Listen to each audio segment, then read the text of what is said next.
할렐루야. 우리 사도신경 하심으로 2021년 5월 2일 주일 예배를 주님 앞에 온전히 올려드리도록 하겠습니다. 다 함께 사도신경 하시겠습니다. 나는 전능하신 아버지 하나님 천지의 창조주를 믿습니다. 나는 그의 유일하신 아들 우리 주 예수 그리스도를 믿습니다.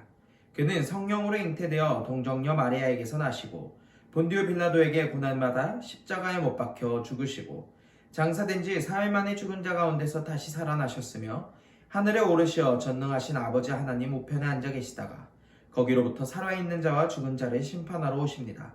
나는 성령을 믿으며 거룩한 공교회와 성도의 교제와 죄를 용서받는 것과 몸의 부활과 영생을 믿습니다. 아멘. 오늘 하나님께서 우리에게 주시는 말씀은 창세기 29장 31절에서 35절의 말씀입니다. 창세기 29장 31절에서 35절의 말씀, 이제 제가 봉독하도록 하겠습니다. 여호와께서는 레아가 라헬보다 사랑받지 못하는 것을 보시고 레아에게 아이를 낳을 수 있게 해주셨습니다. 하지만 라헬은 아이를 가지지 못했습니다. 레아가 임신하여 아들을 낳았습니다. 레아는 여호와께서 내 괴로움을 살펴주셨다. 이제는 내 남편이 나를 사랑해주겠지 라고 말하면서 그 아들의 이름을 르우벤이라고 지었습니다. 레아가 다시 임신을 해서 또 아들을 낳았습니다. 레아는 여호와께서 내가 사랑받지 못한다는 것을 들으시고 내게 이 아들도 주셨구나 하고 말하면서 아들의 이름을 시므온이라고 지었습니다. 레아가 다시 임신을 해서 또 아들을 낳았습니다. 레아는 내가 아들을 3명이나 낳았으니 이제는 내 남편이 나를 가까이 하겠지 라고 말하면서 아들의 이름을 레위라고 지었습니다. 레아가 다시 임신을 해서 또 아들을 낳았습니다. 레아는 이제는 여호와를 찬양해야지 라고 말하면서 아들의 이름을 유다라고 지었습니다. 그리고 나서 레아는 아이를 낳지 못했습니다. 아멘. 함께 기도하도록 하겠습니다. 사랑과 은혜가 많으신 하나님 아버지 감사합니다. 오늘 우리가 창세기 시리즈를 배우며 우리의 길에 대해서 배우고 있습니다.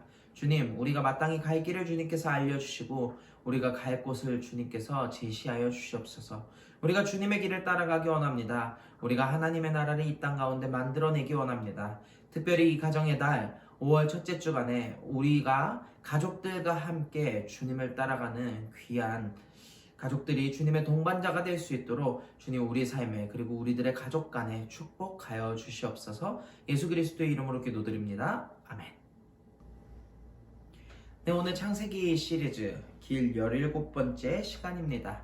오늘 Simple is the best 라는 제목을 가지고 주님의 은혜 가운데 동참하기 원합니다.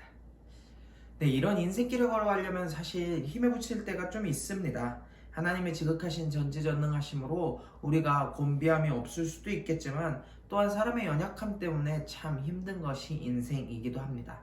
하나님을 열심히 따라가는 사람들조차도 그 인생이 버거울 때가 있습니다. 그럴 때 우리에게 필요한 사람들이 있습니다. 저는 이런 사람들을 동반자라고 표현하고 싶습니다. 동반자의 국어사전의 뜻을 보니까 첫 번째 뜻에 이렇게 되어 있더라고요. 어떤 행동을 할 때 짝이 되와 함께하는 사람. 네, 맞습니다. 우리는 무슨 행동을 할 때 나와 짝이 되는 사람을 동반자라고 이야기를 합니다. 그런데 국어사전에는 두 번째 이런 뜻이 있었습니다. 이게 조금 재밌는 것 같아서 제가 한번 갖고 와봤는데요. 어떤 행동을 할 때 적극적으로 참가하지는 아니하나 그것에 동감하면서 어느 정도 도움을 주는 사람. 맞습니다. 이게 조금 더 오늘 우리가 말하고자 하는 이 동반자에 명확하지 않을까 싶습니다. 우리 주변에 우리의 동반자들을 한번 생각해 볼까요? 혁신적인 변화를 우리에게 일으키는 사람들은 아닙니다. 매일의 삶에서 나에게 끊임없는 깨달음을 주고 대단한 혁신을 일으키는 사람들은 아니지만 이 사람들은요, 내가 가는 길을 조금씩 바꿔주는 사람입니다. 여러 가지 이유가 있겠지만 나랑 굉장히 많이 붙어 있기 때문에 내가 매일매일 소중함을 느낄 수는 없을 것입니다. 그럼에도 불구하고 조금씩 서로를 보완해주는 사람, 이런 사람들이 조금 더 동반자의 뜻에 가깝지 않나 싶습니다. 네, 이런 사람들과 함께 일을 하고 함께 신앙생활을 하면서 함께 하나님 나라를 만들어 간다면요, 참 기분이 좋겠죠. 우리의 삶에 동반자가 있기 때문에 우리의 삶을 우리 또한 유지할 수 있습니다.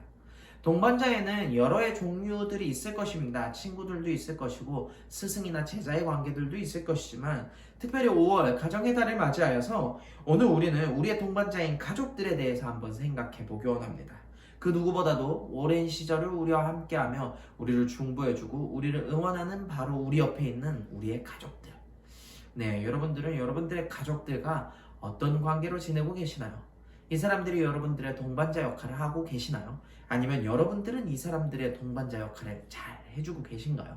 오늘 우리 하나님의 말씀을 빗대어 살펴보면서 주님께서 동반자를 통한 은혜가 우리들의 삶 가운데 꼭 있기를 원합니다. 주님께서는 주시는 그 은혜에 우리가 특별히 이 가정의 달 가정에서의 그 은혜를 받는 귀한 축복이 있기를 간절히 원합니다. 특별히 오늘 야곱의 가정을 통해서 야곱의 가정은 무엇이 잘못되었고 하나님은 그 가정을 어떻게 회복시켰는지 한번 알아보기 원하는데요.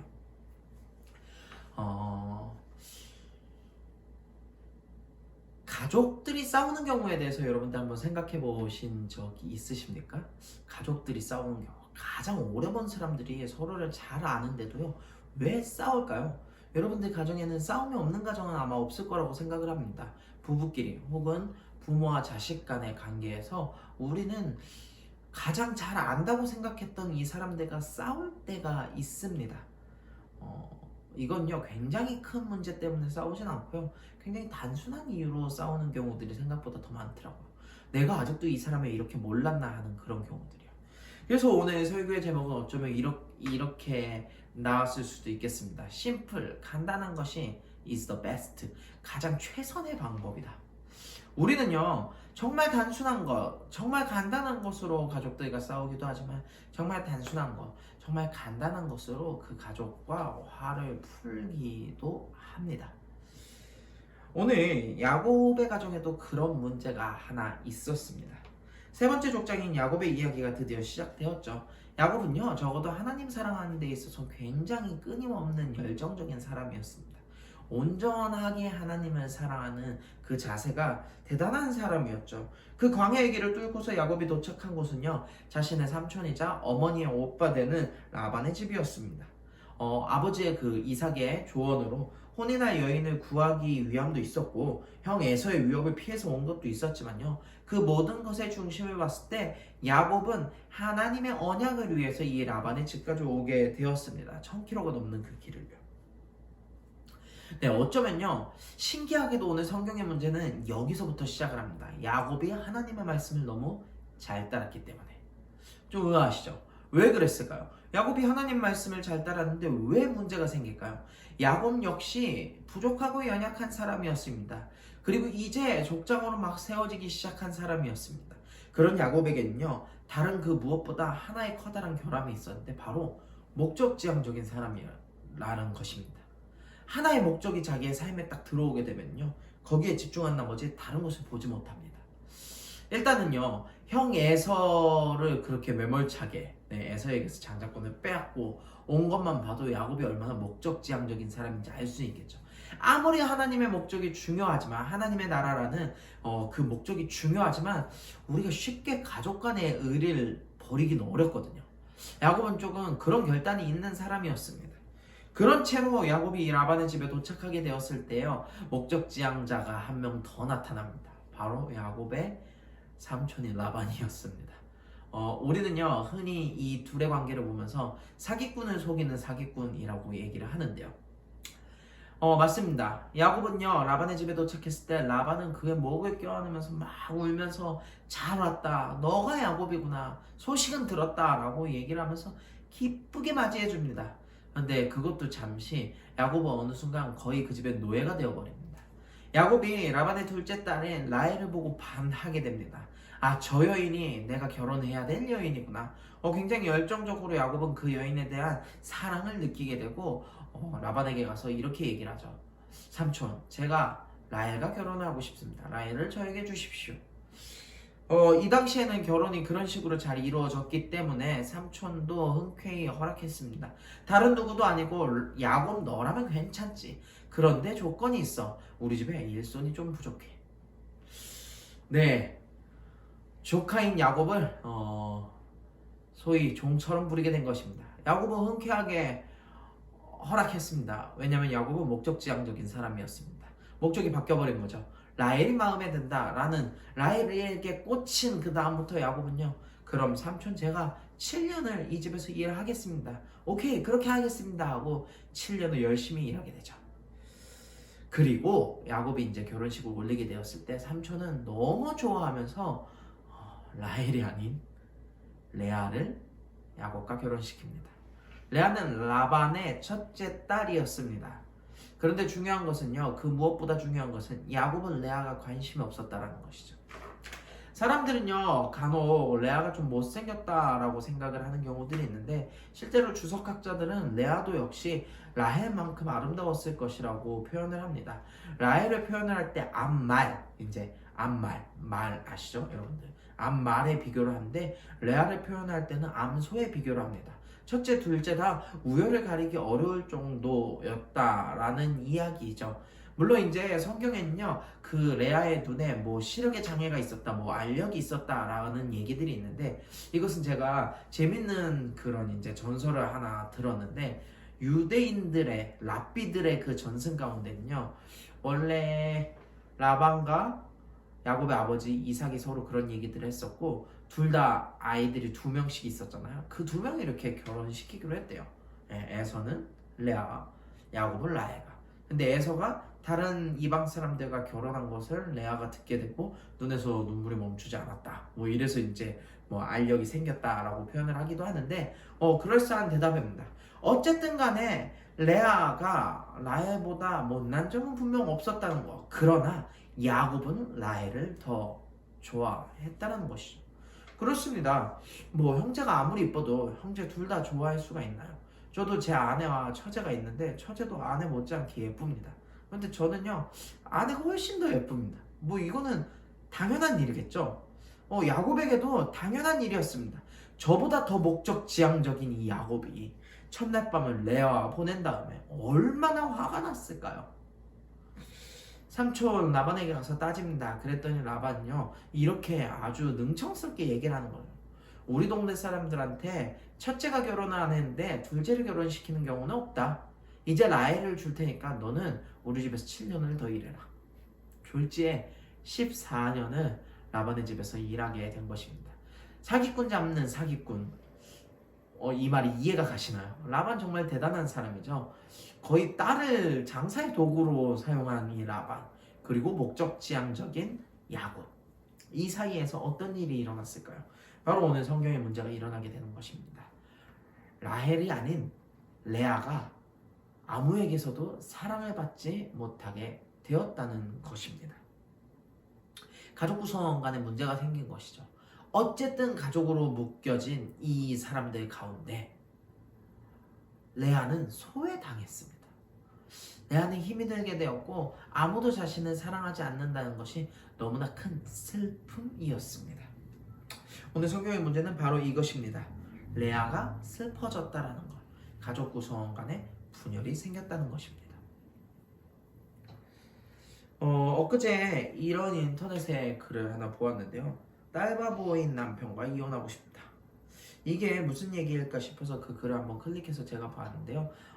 딸이 이제 5살이 되었고 아들이 뭐 첫째인가 뭐 이랬던 것 같은데 아들한테는 전혀 관심이 없고 딸만 사랑한다는 거죠. 아니 그럴 수도 있죠. 뭐 아무리 부모 자식간이어도 좀 더 좋아하는 아이가 있기 마련이니까요. 그런데요, 뭐 실제 사건을 보니까 그 정도가 아니었습니다.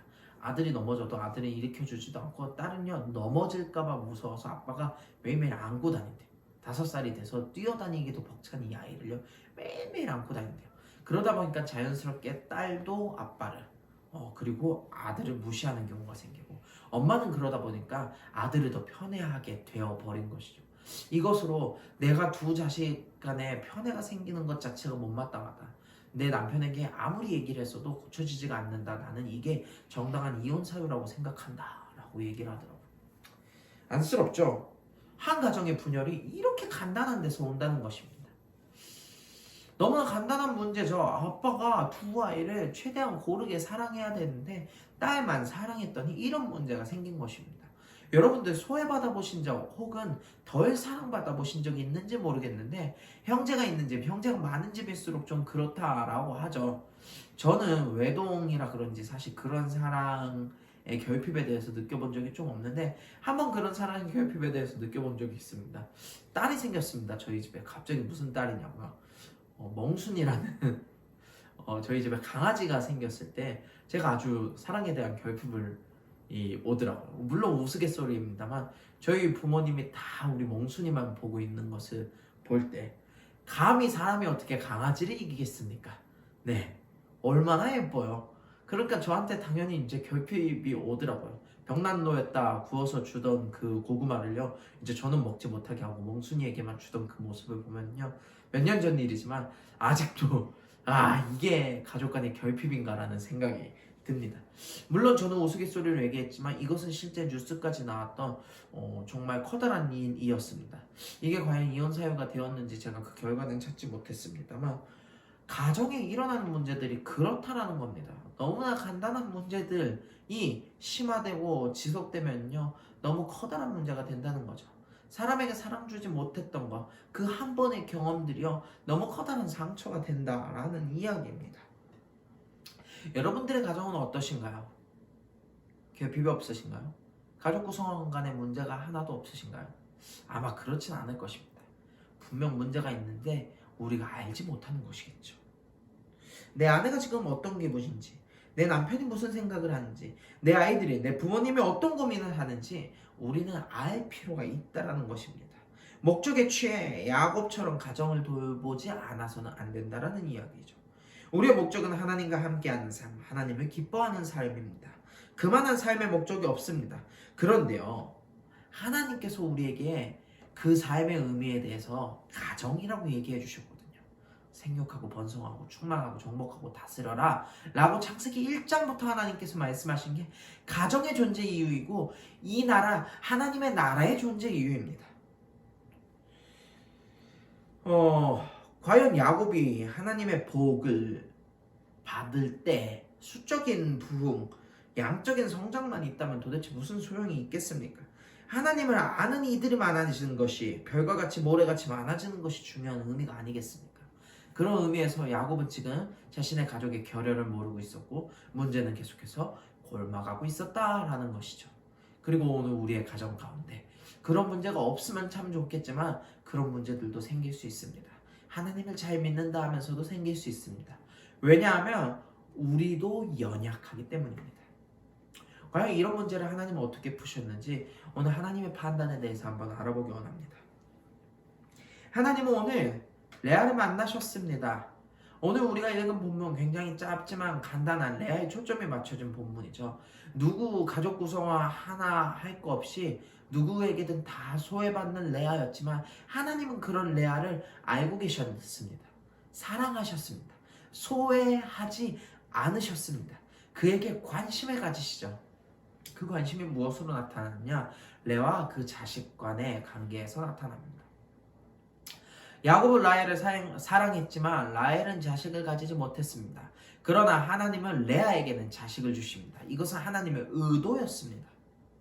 첫째 르우벤, 둘째 시몬, 그리고 셋째 레위, 그리고 넷째 유다까지 4명의 자식을 먼저 레아에게 주시며 하나님은 레아, 너도 아직 축복받을 수 있는 존재야. 너는 사랑받고 있는 존재야 라고 얘기를 하시죠. 특별히 그 가운데 있었던 이 르우벤, 시몬, 레위, 유다에 이르는 이 아이들의 이름의 뜻을 보면요, 레아가 어떻게 하나님을 통해서 회복이 되었는지 잘 알 수가 있는데요. 먼저 첫 번째 르우벤은요 이런 뜻이었습니다. 하나님이 나의 고통을 보셨다. 그러니 이제 나는 야곱과 잘 살 수 있을 것이다 라는 뜻이 르우벤이라는 뜻입니다. 하나님께서 나를 보셨다. 내 아픔을 보셨다. 맞습니다. 하나님께서 오늘 레아의 아픔을 보셨습니다. 가족 구성원 가운데 아픔이 있는 것을 보시고 그 구성원에게 집중하셨습니다. 그리고 르우벤이라는 자식을 주셨던 것이죠. 그리고 두 번째 시므온은요, 하나님이 나의 고통을 들으셨다. 하나님 나의 고민을 들으셨다. 이제 내가 야곱의 기쁨을 얻을 것이다 라는 뜻이죠. 들으셨다. 하나님께서 오늘 레아의 그 고민을 보시고 그 고민, 고통 가운데 하나님께서 친히 들으시는 것입니다. 그리고 셋째, 레위. 하나님께서 연합하셨다. 이제 내가 야곱과 함께 할 수 있을 것이다. 화합할 수 있을 것이다. 그렇습니다. 오늘 하나님께서는 레아를 통해서 함께 하시는 것입니다. 너의 고통에, 너의 고민에 함께 하겠다라고 얘기를 하시는 것이죠. 네, 여기까지는요. 레아의 시선이 야곱에 가 있었습니다. 하나님이 나의 고통을 보셨으니 내가 이제 야곱과 잘 살 것입니다. 하나님이 이제 나의 고통에 대해서 들으셨으니 내가 야곱과 잘 살 것입니다. 하나님이 나의 고통을 아셨으니 함께 하셨으니 이제 야곱과도 화합할 것입니다. 연합할 것입니다. 그런데 넷째가 조금 바뀌어요. 유다인데요. 하나님이 나에게 응답하셨으니 나는 하나님을 찬양합니다 라고 돼 있어요. 기뻐졌다는 것이죠. 어떻게 보면요, 가족 구성원의 문제가 다 해결된 것은 아닙니다. 야곱이 레아를 사랑한 것은 아니기 때문입니다. 그런데 레아의 마음이 녹아버린 것이죠. 누구 때문에요? 하나님 때문에요. 하나님이 하시니 그 가족 구성원 가운데 가장 소외된 레아의 마음이 녹아버린 것입니다. 첫째, 둘째, 셋째를 통해서도요, 레아는 야곱을 보고 있었지만 넷째, 유다를 통해서 레아는 비로소 하나님을 보게 됩니다. 그리고 보니까 이런 것들이 생긴 것이죠. 하나님이 내 고통을 보셨고 들으셨고 나와 함께 하셨더니 내가 비로소 기쁘구나. 맞습니다. 레아의 문제를 보시고 그 문제를 들으시고 레아와 연합하시자 레아의 입술에서 기쁨이 흘러나와 하나님을 찬양하게 된 것입니다. 하나님의 문제에 대한 해결 방식은요, 생각보다 너무나 단순한 방식이었습니다. 가정의 가장 약한 부분을 찾고 그 메커니즘대로 문제를 하나씩 해결하시는 것입니다. 찾고 들으시고 함께하자 레아가 비로소 기뻐지게 된 것입니다. 맞습니다. 가정의 문제를 해결하는 방법은요, 사실 굉장히 간단합니다. 오늘 하나님께서 말씀하신 그대로입니다. 오늘 하나님께서 하신 그대로가 맞습니다. 하나님의 법칙은 너무나도 간단하게 한 사람의 인생을 회복시키고 한 가정의 인생을 회복시키십니다. 아직 표면적인 문제가 다 해결된 것은 아니지만 그러나 레아의 마음이 안정되고 아픔이 가라앉습니다. 아니, 사실은 마음의 문제가 가장 커다란 문제죠. 레아가 이것을 극복하자 표면적인 문제들도 이겨낼 수 있는 용기가 생겨난 것입니다. 하나님의 방법은 마치 우리들의 삶, 우리들의 어떤 상담 기법 가운데도 가장 많이 쓰이는 인간 중심적인 방법이었습니다. 하나님은 보셨습니다. 문제에 집중하셨습니다. 관심 가지는 것입니다. 내 가족의 상황에 관심 가지는 것입니다. 가장 작은 단위인 하나님 나라에 관심을 가지는 것입니다. 가족의 일에 관심이 없어 어떤 성공이 있을 수가 있겠습니까? 르우벤이라는 이름을 통해서 하나님은 나만큼은 너를 포기하지 않고 너의 문제에 집중할게 라고 얘기하시는 것이죠. 그리고 하나님께서는 들으셨습니다. 가족 간의 문제에는요, 들을 귀가 필요합니다. 사람들은요, 말할 입술은 너무나 많이 가지고 있지만 들을 귀를 가진 사람들이 너무나 없습니다.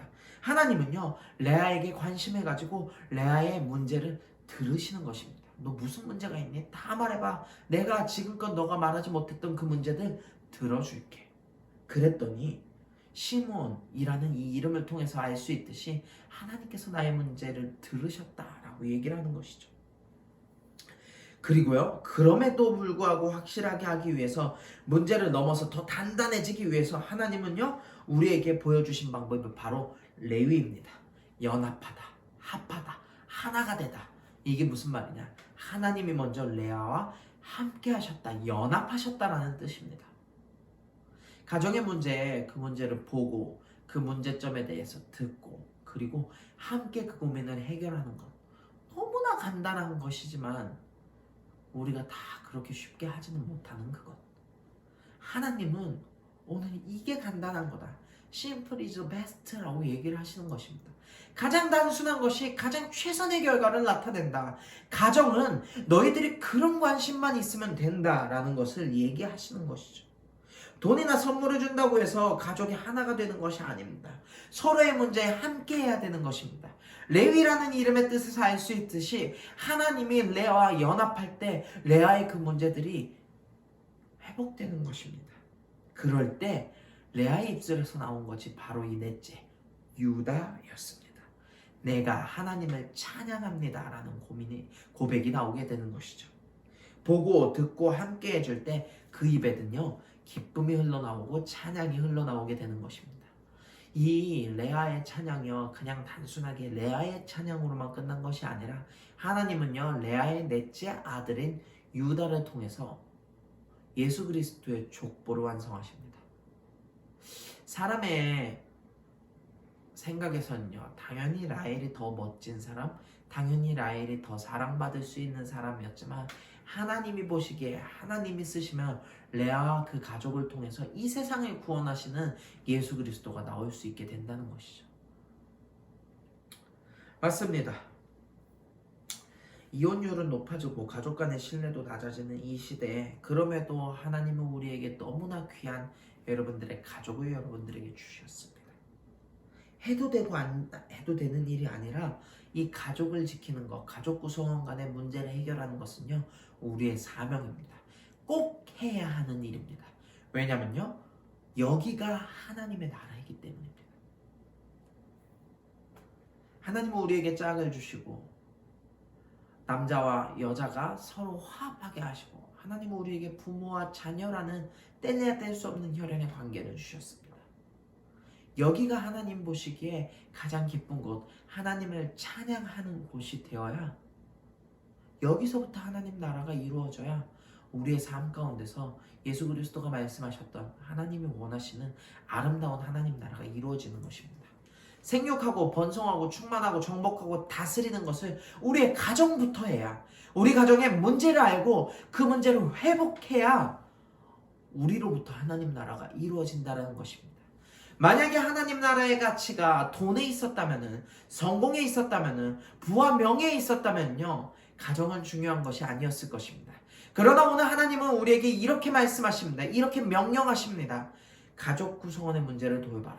생육하고 번성하고 충만하고 정복하고 다스려라. 남자는 여자로 여자는 남자로 더불어 살아라.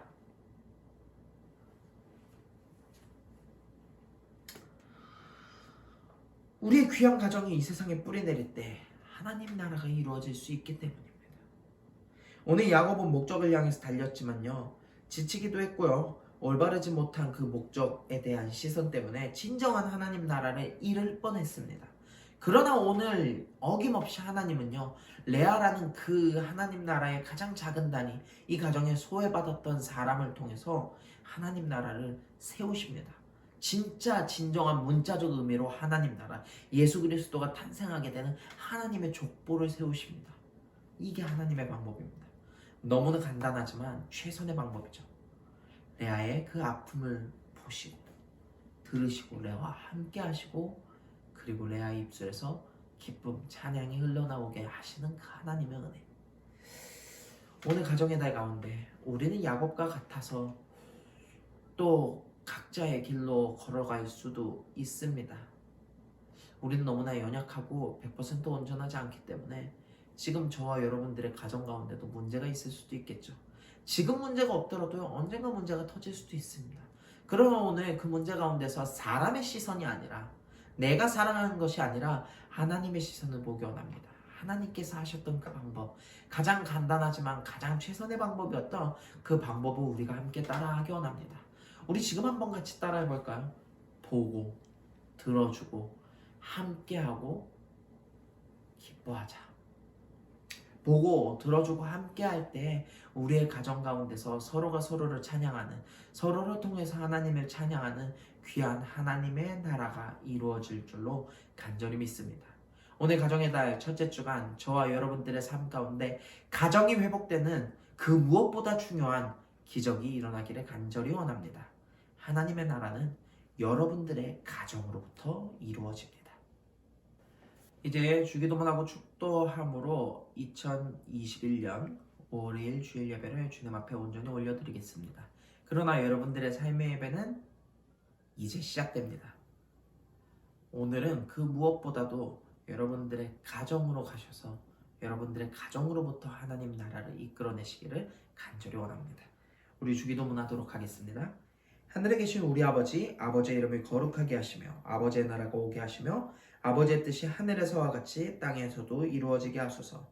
오늘 우리에게 일용할 양식을 주시고 우리가 우리에게 잘못한 사람을 용서하여 준 것 같이 우리 죄를 용서하여 주시고 우리를 시험에 빠지지 않게 하시고 악에서 구하소서. 나라와 권능과 영광이 영원히 아버지의 것입니다. 아멘. 기도하겠습니다. 지금은 우리 주 예수 그리스도의 은혜와 하나님의 사랑과 성령의 사귐이 주를 알고 하나님의 나라 가장 작은 단위이자 가장 소중한 가정을 귀하게 축복하기 원하는 귀하게 섬기기 원하는 그 가정 가운데서 하나님 나라를 이끌어내기 원하는 주님의 모든 자녀들의 머리 가운데 이제로부터 영원토록 함께 하시길 간절히 축원하옵나이다. 아멘.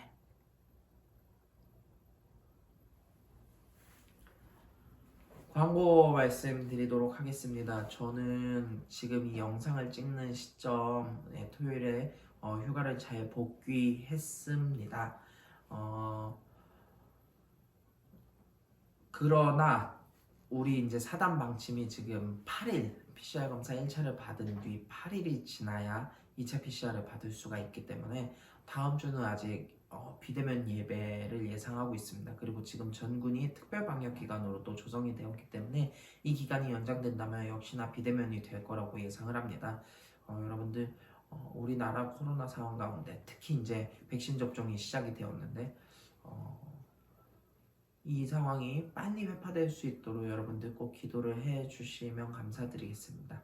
더불어서 부대 내외에 특별히 이 가정의 달을 맞아서 각종 사건 사고가 생기지 않을 수 있도록 여러분들 부대를 위해서도 또한 기도해 주시기를 간절히 부탁드리겠습니다. 우리 부대에서 사건 사고가 생긴다는 것 자체가 한 가정이 너무나 슬플 수 있는 일이라는 것을 우리가 생각을 할 때 여러분들의 기도가 너무나 절실합니다. 우리 함께 기도해 주시기를 간절히 원합니다. 다시 대면하여서 우리가 만나는 그때 뭐 짧을 수도 있겠지만 대면하여서 만나는 그때 서로가 서로를 축복하는 우리가 되었으면 간절히 원합니다. 이것으로 모든 예배를 마치도록 하겠습니다.